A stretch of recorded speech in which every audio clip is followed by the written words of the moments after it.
You're stoking my love for this city. Hip-hop actually saved my life. Melbourne is like the New York of Australia. I was always having like a weird identity crisis. That's fucking hip-hop, man. It's only a good thing until it's a problem. The mainstream sees hip-hop as a genre, and the underground sees hip-hop as a culture.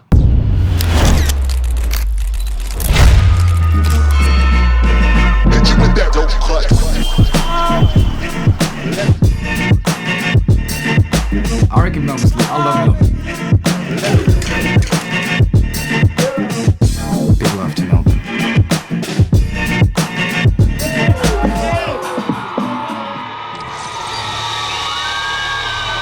Because people think of Australia kangaroos, you know what I mean? Like, yeah, but at the same time, it's like, nah, you know, there is a lot happening here, and a lot of those stories don't get to be told. Yo, what's up? It's your boy Jaal, Jaal. My name is Cazeaux O.S.L.O. My name is MzRizk. My name is Jordan Dennis. Yo, my name is Tumi. Peace, my name is Bilalli, and we represent all elements of hip-hop. Yo, I really don't know if Melbourne's got a better MC in the top two, but they're second on me. Calling me a half-caste is where you lost G, cause I rush the spot, collect props and got steam. The way that I viewed myself when I was breaking and coming up, it always felt like I was in New York. Felt like I was in the Bronx, you know what I mean? Like being a b-boy and shit, and going to jams, hearing breaks, being around DJs, just all that shit like made it such a dope experience. Melbourne's got this love for the grit. You're holding the pie and you're eating it.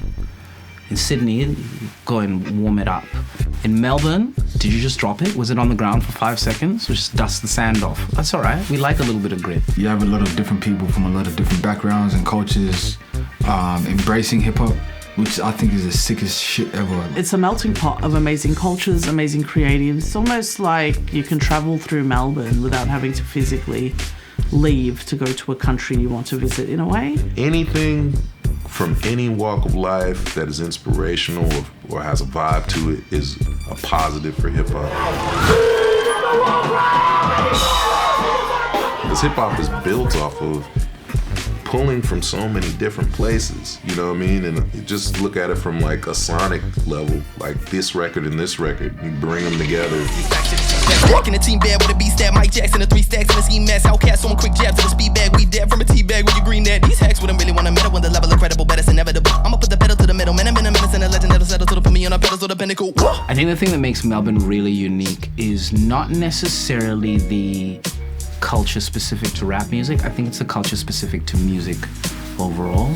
I think people are kind of like down for whatever because they get to try a little bit of everything. You find people can have a very broad palette. My ear hasn't really clocked a Melbourne sound as such when it comes to hip hop because I feel like it takes time. You know, it takes time to where it hones in on a certain vibe. You can tell when someone's from the West or when someone's from the Southeast. You know what I mean? Like you can just tell when cats from the North. You can tell just by how they talk or how they hold themselves, how they dress. There is certain areas in the city that's focused more on a specific type of genre. Like if I just say Cranbourne, like that's very drill heavy. You know, you go to the north side, a lot of people like doing jazz. Melbourne has a lot of venues, a lot of spaces and places that open 7 days a week. You could walk out of the house on any day of the week and find a gig to go to. That doesn't happen in other cities. And that's one thing that's really cool about Melbourne, is that if you want to chill and listen to some jazz, go to the north side, go to Brunswick. You want a bit of party, but a little bit of chill, you go to the city. You want to and just go hard and have a really good time,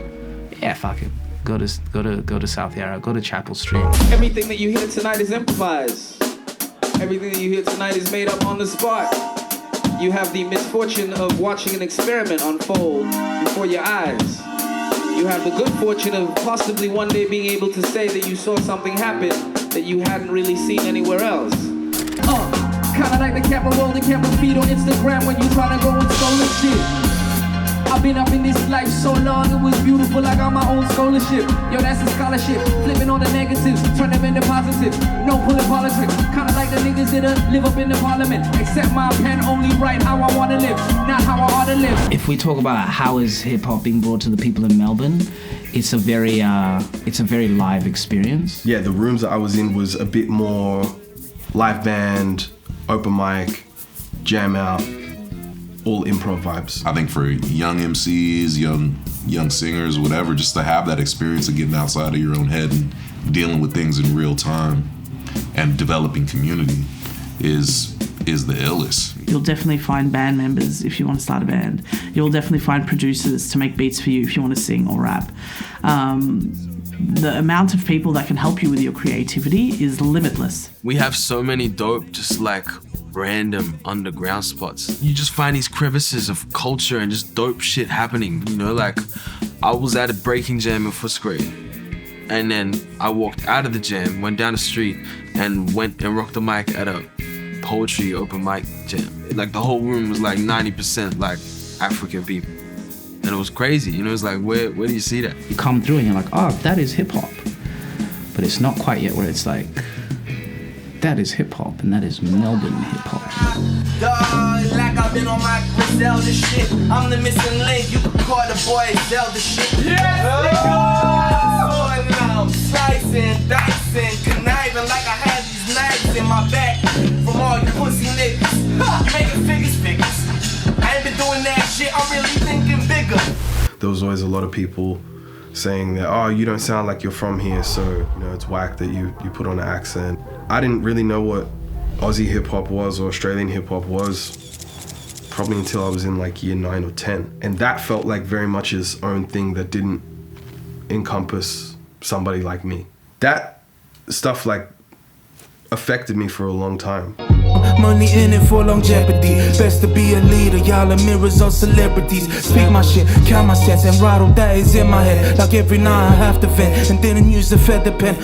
I think that we just need to just do a better job at just representing ourselves and where we're from, because I think my story is a very unique story. You know, South Sudanese guy from Australia that you know what I mean? It's like, there's one of one. It is kind of like holding us back in the bigger picture, the grand scheme of things, from getting to where we need to get to as a whole. Because why would an artist from the States listen to a died Drake or like someone that sounds like a died Kendrick, like when you can just go listen to the real thing, you know what I mean?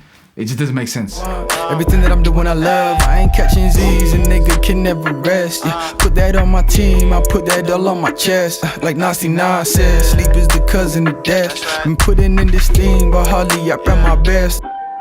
Technically, this is a fucking continent, mate. You know what I mean? It's not a country, it's a fucking continent. And it's sparsely populated. It means that you go a long way before you're around lots of people. And the more people you're trying to find, the further you go. The market isn't big enough. Just a quick statistic for you one time. We make up 3% of the global music industry. And then you break it down into genres and it's like hip hop comes down to like 1% of 1%. Being in Australia, like, it can mess with your head a little bit. Either you might not think much of yourself and think you're too small, or you think you're too big. This is for the dumb, deaf and the blind. Love, effort and time, complex and divine, expressed in a rhyme. Modern man monologue, bottle up the flow, set to blow like a Molotov. Should you follow your dreams? Yes, but be realistic about it and be prepared to be disappointed often. Get used to rejection. If you love something, you're passionate about it, those things won't stop you. It'll just add more fire and you just keep working. The music industry is what it is. Like, the reality is like most people can't do that for a living solely. So I find it refreshing that people still do it regardless. And that's my favorite thing about Australia, full stop. Still alive. We still alive, still alive. What? I said we still alive. Well, don't mistake me for the Brubeck type who would take 5 or 6 just for you that like the light work. This ain't light work, this is life work. High tide in a silk shirt buried in dirt. Edge of the town. The first time I went to New York, this really stuck out to me. I'd been 3 years into doing music at that point, and even for myself, I was still telling people I was studying instead of telling them that I was rapping. And then I went over there and I was still doing that bullshit, and my friend like checked me on it.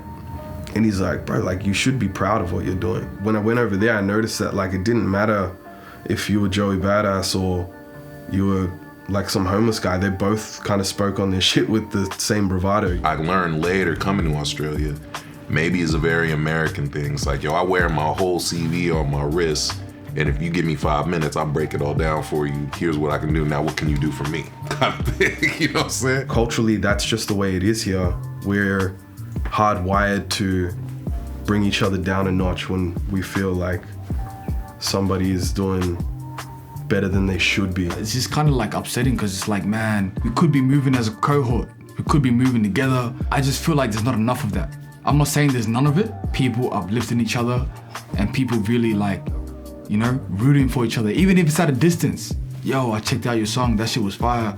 I want to see artists thriving, and I want to see artists being supported, and I want the general public to come out to local gigs, and I want people to experience the free live shows that happen constantly around this city. Like if you're living in a community and you're gaining so much by just being there, just make sure you're giving something back.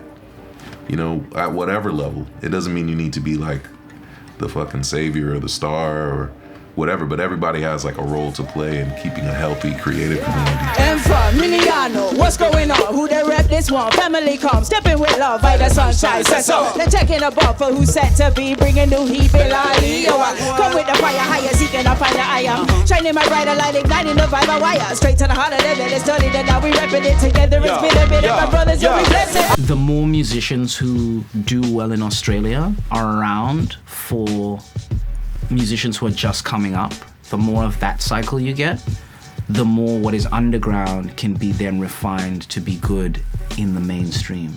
And then you've got the sound that is very, very specific to given places comes up, it bubbles up real nicely because it has a filter, and the filter is an entire generation or other people who've done it before. We're still just laying foundations for whoever's gonna come next, and I think that slowly we're seeing more appreciation for stuff that is coming out of Australia. Shout out M4, you know, he's one of them ones that has always been killing it and opening doors for all of us. So seeing artists like Remy, person of color that's embracing his cultural identity here, being here in Australia, you know? Yeah, I guess we'd like to claim Sampa as someone from here, but I would say your journey really sparked here, but I don't think we can claim Sampa, but I'm claiming her for this.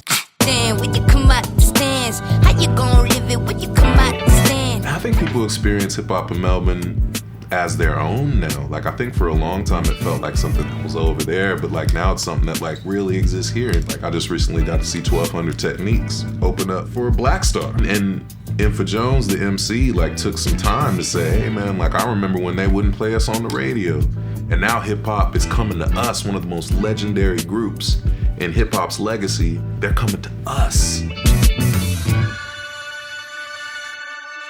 There is space for everyone to be a star on a micro or macro level in Melbourne, I think. Like I've never looked enviously or second guessed being here because, you know, I get to create with amazing creators. Like what else could you ask for? Yeah, what that means, like if my music could be bigger or like have a broader audience if I lived somewhere else, I don't think my music would be what it is if I lived somewhere else. So, you know, it's like, I'm very fulfilled being in Australia, man, and it's about the community that's here and the people who have connected and resonated with me. I'm excited to see what happens to Melbourne hip-hop in the next, like, 10 to 15 years. I'm excited to see more underground rap and see it have its place that's not so underground. I think that we're gonna make some noise, man. You know, I think it's time for the world to put some respect on our name.